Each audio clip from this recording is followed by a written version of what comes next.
Can something come from nothing? Not unless something outside of that nothing created it. You see, the universe, no matter how much science wants to distort this fact, had a beginning. Time, matter, and space has not always existed. The Big Bang theory that most scientists still postulate as truth was a supposed singularity that exploded and formed liquid, gases, and matter.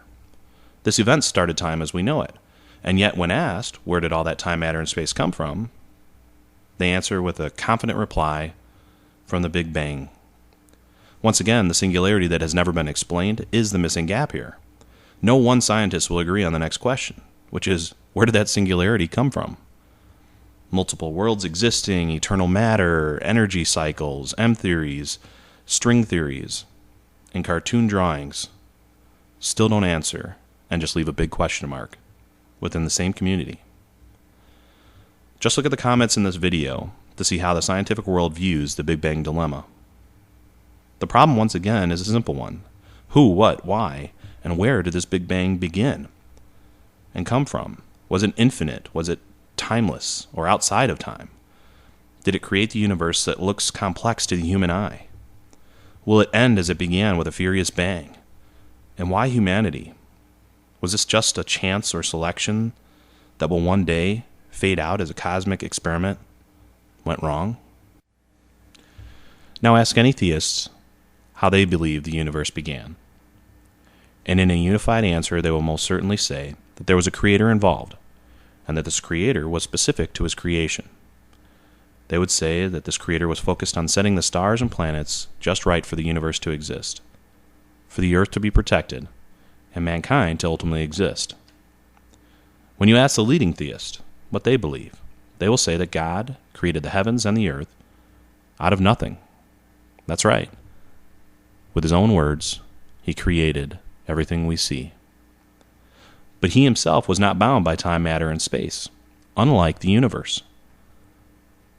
So, this God has always been described as being infinite, not needing time, matter, or space. There is no special pleading here. God has always existed, and has always been described as being infinite. Out of his infinite creation came the heaven and the earth as we know it. Then animals and humankind were created from the dust of the ground, which coincidentally we can prove today, and all mankind was made in the likeness of this creator. When you ask a Christian about this creator, they will most certainly say that this creator did not leave his creation or stand from a far distance while creating. No, the God of the Bible is a personal God, one who cares about all of his creation. He has intervened numerous times throughout history to protect mankind from themselves and their sinful desires to follow the wrong path. He even sent his Son, Jesus Christ, the Word in the flesh, to reveal to the world that he is this personal God who desires to be with his people forever in his prepared place we call heaven. As science advances throughout the years, we find that the secrets of the Scriptures, written thousands of years ago, are becoming more relevant as the layers of this created onion are being pulled back. They call our God the God of the gaps, meaning we fill in what science currently doesn't know with our God, instead of using logic to seek the answers of our origins. Yet, our story has not changed, never faltered, for thousands of years. God created the heavens and the earth. No one has ever discounted that proof. He created them from nothing. It seems the most philosophically logical answer. Then he created all living things from the dust of the ground. We can prove that today. He created man and women and gave them language and power to rule over this planet as caretaker to his wonderful creation.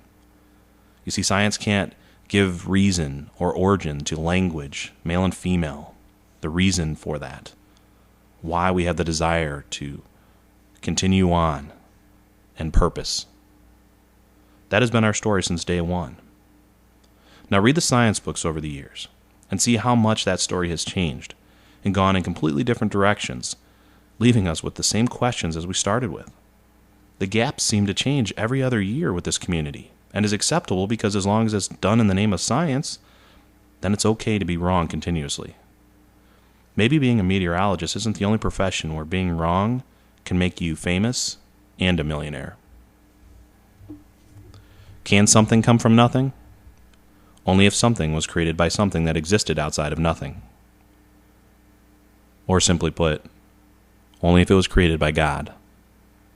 The 3,000 years of God being described as an infinite creator of all things, the all-knowing, all-powerful sustainer of life, the personal God who is intimate in nature, who loved us first so that we would love others, can be the only answer to who, what, where, when, and why. That answer has led some of the greatest minds in history to God, and that is a fact.